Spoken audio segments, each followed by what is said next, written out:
हळदीचा कार्यक्रम झाला त्यानंतर आली आहेस तू. अर्पिता थांब जरा, चिंगी सापडली ना? काय माहिती, रडत रडत निघाली होती कुठेतरी. चिंगी काय वागणं तुझं?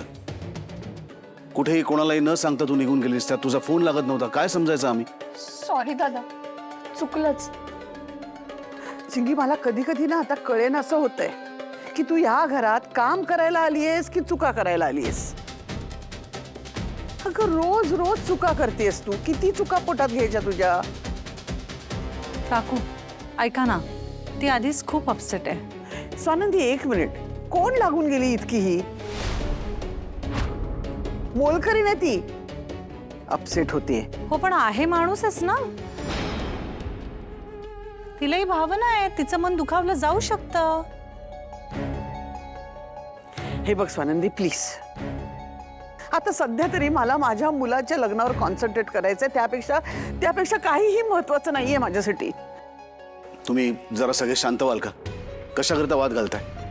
आता चिंगी आली ना घरी परत, झालं ते झालं. चिंगी आता परत असं करायचं नाही, समजलं? गुड. आता सगळे जरा शांत व्हा.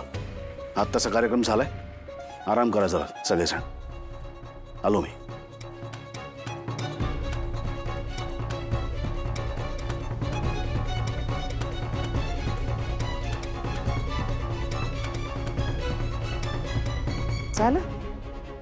झालं ना चिंगी तुझं समाधान? हेच करायचं होतं ना तुला?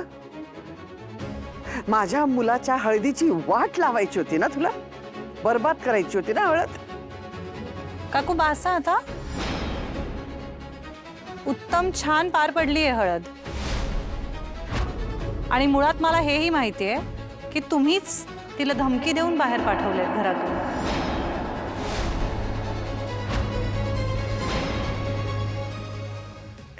काय काय बोललीस तू? हिला मी धमकी? माझ्याकडे हिच्यासाठी वेळही नाहीये आणि हिच्यात अजिबात इंटरेस्टही नाहीये मला. मी कशाला हिला धमकी देऊ? असं तुम्ही आत्ता म्हणताय, पण अनफॉर्च्युनेटली माझा तुमच्यापेक्षा जास्त चिंगीवर विश्वास आहे.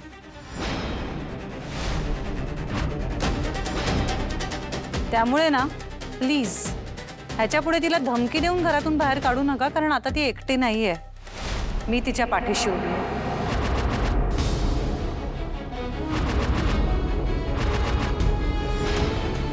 चल चिंगी.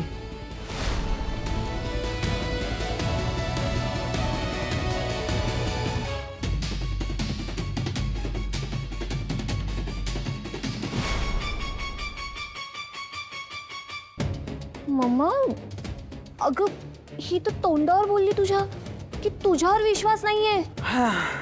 ठीक आहे अप्पी, ह्या चिचुंद्रीला स्वानंदी इतकं पाठीशी घालते ना, पण एक दिवस हीच तिला तोंडावर पाडेल की नाही ते बघ.